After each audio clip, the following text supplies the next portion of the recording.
everyone, welcome back to another video from Webtech Tutorial. In today's episode, I'm going to be showing you how to log into your SoFi application. So here's how you can easily do it.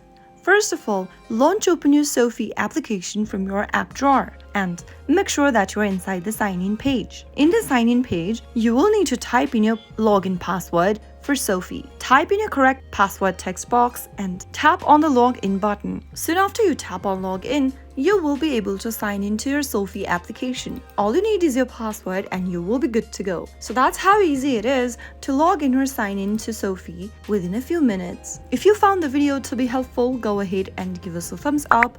Don't forget to subscribe to our channel by hitting the subscribe button. Also press on the bell icon so that you'll never miss another upcoming upload from us. I will see you again in the next video. Goodbye till then.